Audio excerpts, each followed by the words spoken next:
नागपंचमीच्या तुम्हा सर्वांना मनपूर्वक शुभेच्छा। नागपंचमी हा श्रावण महिन्यातला सण आहे। या दिवशी घरोघरी नागाची पूजा करून नागदेवाला प्रसन्न करण्याची पद्धत आहे। नागपंचमीच्या आदल्या दिवशी उपवास केला जातो। उपवासाच्या दिवशी फराळ केले जाते। त्यानंतर दुसऱ्या दिवशी म्हणजे नागपंचमीला उपवास सोडला जातो। असे म्हणतात की नागपंचमीचा उपवास हा भावासाठी केला जातो।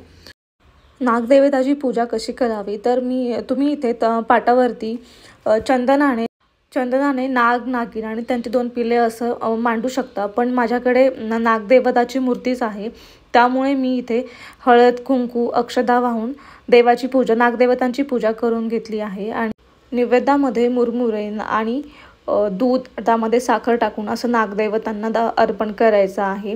मी इथे फुले वाहिली आहेत देवांसमोर। त्यानंतर नागदेवांना इथे मी दूध अर्पण केलं आहे। नागपंचमी दिवशी नागाची पूजा केल्याने आपल्याला अनेक लाभ होतात। असे मानले जाते की कालसर्पदोषाचे निवारण होते, भीती कमी होते आणि सुख समृद्धी लाभते, यासारखे फायदे आपल्याला होतात। तर कालसर्पदोष ज्याला असतो, नागपंचमीच्या दिवशी नागाची पूजा केल्याने कुंडलीतील कालसर्पदोष दूर होतो आणि शांतता लाभते। ज्या लोकांना सापाची भीती वाटत असते, जर त्यांनी नागपंचमीच्या दिवशी सापांची पूजा केली तर त्यांची भीती कमी होते, घरामध्ये सुख समृद्धी येते आणि घरात शांतता नांदते असे मानले जाते। तर तुम्ही पण नागदेवताची पूजा करा।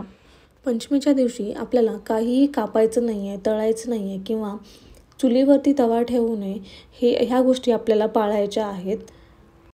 पंचमीच्या दिवशी जी बहीण आपल्या भावाच्या उन्नतीसाठी ईश्वराकडे भावपूर्ण प्रार्थना करते, त्या बहिणीला नक्कीच लाभ होतो। तुम्ही पण मनाभावापासून नागदेवताची पूजा करा, त्याचा तुम्हाला अवश्य लाभ मिळेल। व्हिडिओ आवडल्यास नक्की लाईक करा, सबस्क्राईब करा। नागपंचमी हा सण श्रावण महिन्यातली शुक्ल पक्षाच्या पंचमीला साजरा केला जातो। या दिवशी नागदेवाची पूजा करण्याची प्रथा आहे। नागपंचमीच्या दिवशी अनेक लोक नागदेवीची कथा ऐकतात आणि वाचतात सुद्धा। तर आपण आज नागपंचमीची एक प्रसिद्ध कथा बघणार आहोत। एकेकाळी एका गावात शेतकरी राहत होता, त्याला 3 मुले होती। एके दिवशी नागिन आपल्या पिलांसोबत त्या शेतामध्ये आली।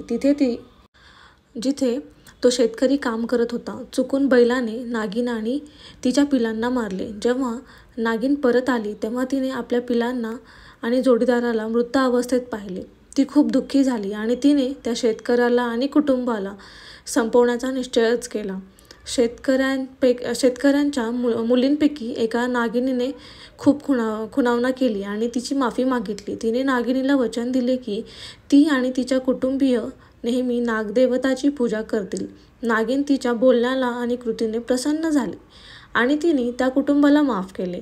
या कथेनुसार नागपंचमीच्या दिवशी नागदेवताचे पूजन करणे आणि जमिनीवर खोदकाम न करणे, तसेच तव्यावर काही न तळणे अशा गोष्टी टाळल्या जातात। नागदैवताला उकडीचे पदार्थ नैवेद्य म्हणून दाखवावे, तसंच नागदैवतांसमोर ओम नागेंद्राय ओम नमः शिवाय ही प्रार्थना करावी। हे नागदेवा, तुमची कृपा माझ्यावर आणि माझे कुटुंबियावर नेहमी राहो। आम्हाला सर्व भय आणि विषबाधा यापासून वाचवा। आमच्या घरात सुख, शांती आणि समृद्धी नांदो। एवढीच मी तुमच्याकडे प्रार्थना करते। ही